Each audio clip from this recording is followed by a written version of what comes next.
크리스마스 이브 12월 24일에 헌법재판소에서 대통령 탄핵 심판 절차에 대해서 안내했습니다. 12월 27일 방청을 원하는 국민을 위한 안내가 되겠습니다. 이번 심판은 대통령 탄핵 심판입니다.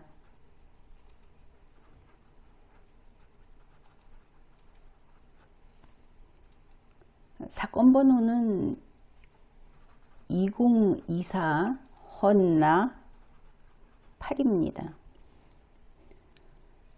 피청구인은 윤석열입니다.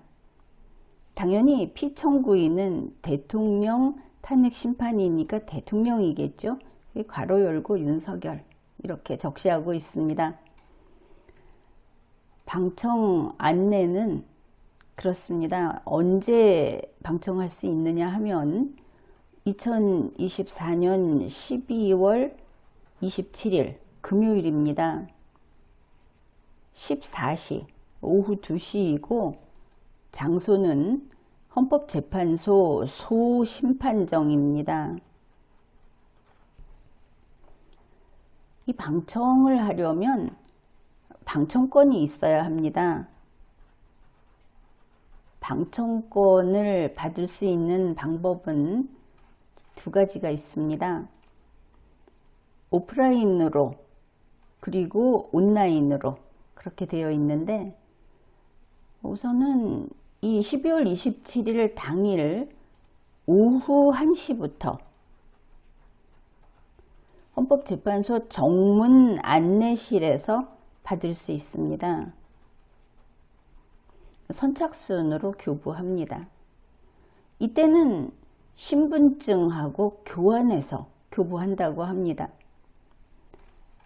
온라인으로 받으려고 하면 이것은 헌법재판소에 가면 온라인 신청 사이트가 있어서 그곳에 신청을 하면 되고 전자추첨을 통해서 방청권을 교부합니다. 이 온라인 방청 신청자는 휴대폰 번호를 추가로 확인한 다음에 방청권을 교부한다고 합니다. 그러면 소심판정에는 언제부터 들어갈 수 있는가? 입정 시간은 12월 27일 오후 1시 30분부터 들어갈 수 있습니다. 이렇게 이번 방청 안내를 하고 있습니다. 헌법재판소에서 지금으로부터 가장 가까운 때에 대통령 탄핵 심판을 했었던 것은 대통령 박근혜 탄핵 이렇게 되겠습니다. 사건 번호가 2016 헌나 1입니다. 박근혜 대통령 탄핵 심판. 이때도 마찬가지로 이렇게 표기를 합니다. 대통령 탄핵. 여기에 이름이 들어가는 것이죠. 박근혜 탄핵. 이렇게. 이 탄핵 결정은 2017년 3월 12일에 결정을 냈고 종국 결과는 인용. 이 인용이라는 것은 받아들인다 이런 뜻입니다. 그래서 인용의 결과 대통령은 파면됩니다. 이때 박근혜 대통령 사건 때 당사자를 보면 청구인이 있고 피청구인이 있습니다. 피청구인은 대통령이 되죠. 대통령 박근혜 이렇게 되고 청구인은 현재 국민의힘 원내대표인 권성동, 국회 측의 일을 담당하는 청구인이 되는 겁니다. 우리가 알다시피 이 탄핵 결정서의 주문은 피청구인 대통령 박근혜를 파면한다. 이것이 국민들의 마음을 찔렀던 문구인데, 원래는 파면한다라기보다 인용 이렇게 들어가도 됐을 텐데, 아마 이번에도 같은 문구를 쓰지 않을까 싶습니다. 우리는 지금 역사를 뒤집고자 하는 것이 아닙니다. 헌법재판소의 탄핵 심판 결정서, 거기에서 무엇이 대통령을 파면할 사유들이라고 받아들였는가, 그것을 한번 살펴보고자 하는 겁니다. 그러니까 헌법재판소에서 적극, 소극 이렇게 입장을 밝힌 것 가운데, 소극은 받아들이지 않는다는 뜻이고 적극은 받아들인다는 뜻이기 때문에 적극이라는 입장을 표시한 내용만 몇 개 살펴보겠습니다. 그렇게 많지도 않은데 여러분이 이것을 직접 듣고 생각해 볼 기회는 많지 않았을 겁니다. 여기에서 계속 등장하는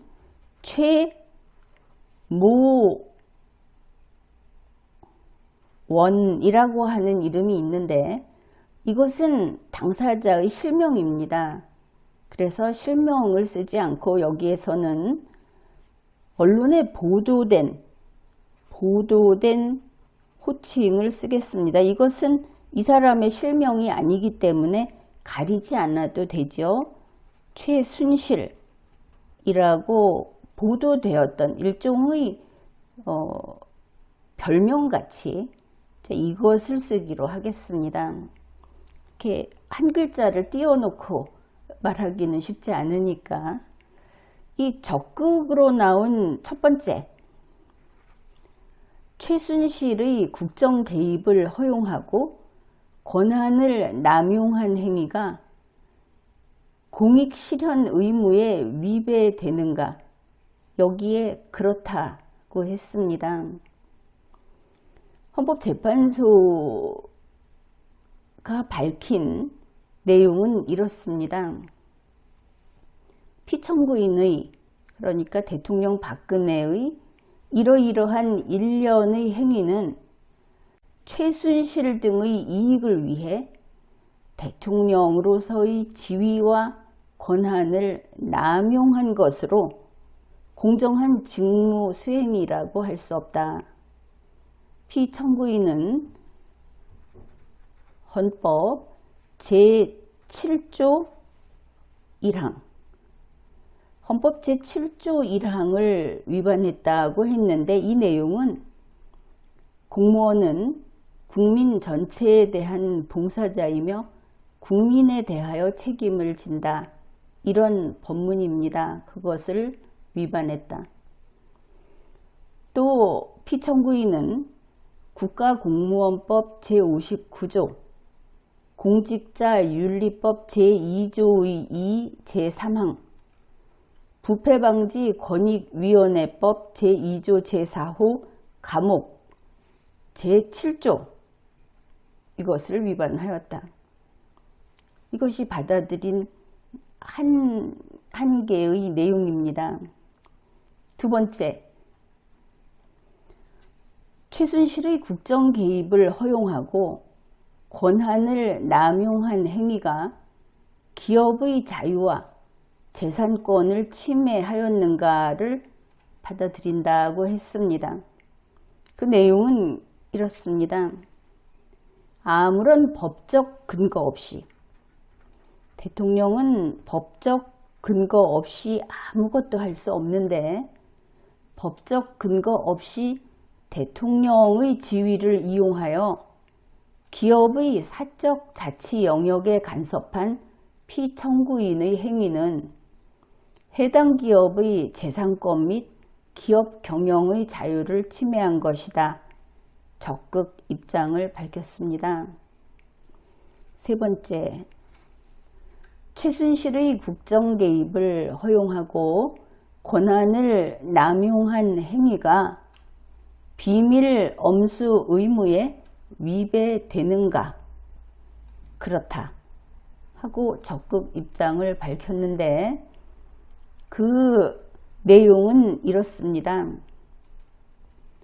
피청구인이 최순실에게 이러이러한 문건이 유출되도록 지시 또는 방치한 행위는 국가공무원법 제60조의 비밀 엄수 의무를 위반한 것이다.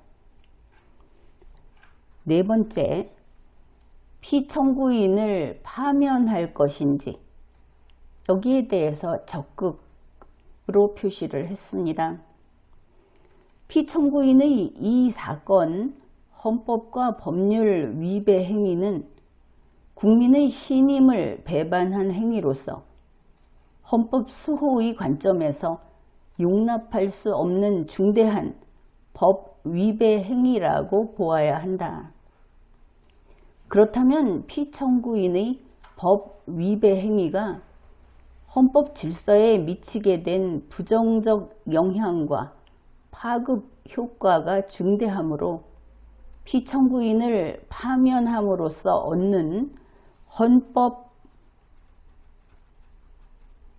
수호의 이익이 대통령 파면에 따르는 국가적 손실을 압도할 정도로 크다고 인정된다 해서 받아들였습니다. 그래서 결론은 인용 결정이 된 겁니다.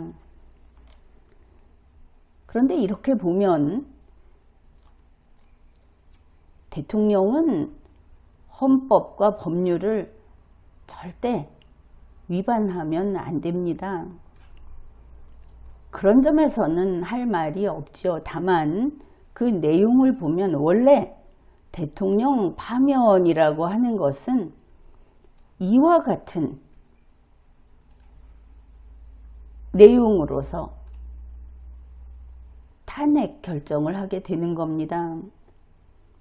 헌법을 위반해도 공무원이 그 의무를 다하지 않았다고 하는 정도가 되죠.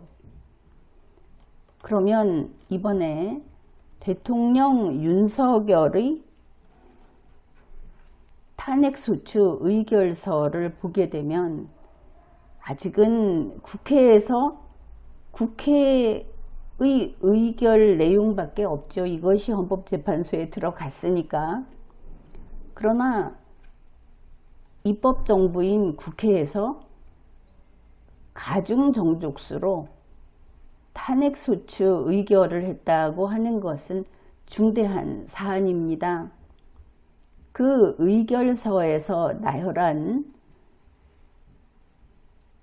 피소추자 윤석열이 위반했다고 하는 헌법 조문을 보면 어마어마합니다. 그냥 차례대로 소개하면 이렇습니다. 헌법 제1조 국민주권주의 위반, 헌법 제67조 제1항 대의민주주의 위반, 법치국가 원칙 위반, 헌법 제66조 제2항 그리고 헌법 제69조 대통령의 헌법수호 및 헌법준수 의무 위반, 권력분립의 원칙 위반, 헌법 제5조 제2항, 헌법 제7조 제2항 군인 및 공무원의 정치적 중립 위반, 헌법 제8조 이게 위반 위반이죠. 헌법 제8조 정당제와 정당활동의 자유 침해 역시 위반. 헌법 제14조 국민의 거주 이전의 자유 제한. 헌법 제15조 직업선택의 자유 침해. 헌법 제21조 언론, 출판과 집회, 결사 등 표현의 자유 침해. 헌법 제33조 근로자의 단체 행동권. 헌법 제44조 국회의원의 불체포 특권. 헌법 제49조 국회의원의 표결권 침해.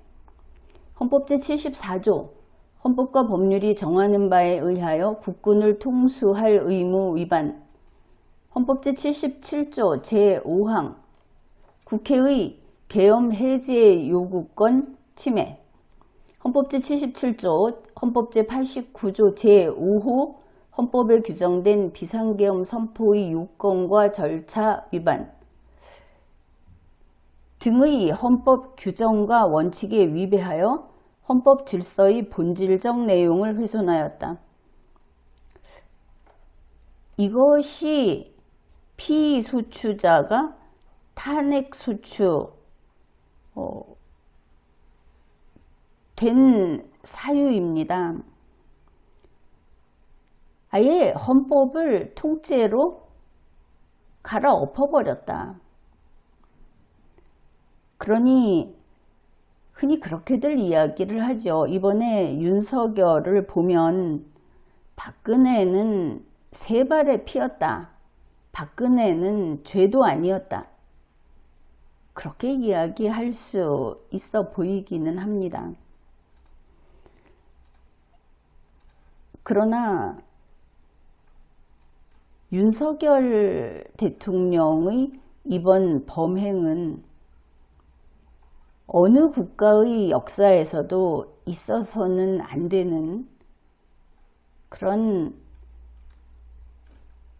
슬픈 일입니다. 이것이 대통령 윤석열의 탄핵 심판, 그 결정을 기다리고 있는 내용입니다. 지금도 대통령 권한대행 한덕수 국무총리는 총리실에서는 이 탄핵 소추를 한 국회가 이것을 의결한 것이 자기들은 유감이다 이런 말을 했다는 보도가 나오는데 국민에게는 참으로 한스러운 원망스러운 발언들을 하고 있는 겁니다. 이번 윤석열을 비롯한 정부 그리고 여당은 대한민국 주권자에게 씻을 수 없는 죄를 지었다고 봅니다. 다만 법 절차를 통하면 아주 최소한의 것만 책임을 묻게 됩니다. 그 절차에 성실히 응하라. 그 이야기만 하겠습니다. 지금까지 리걸마인드 연구소였습니다.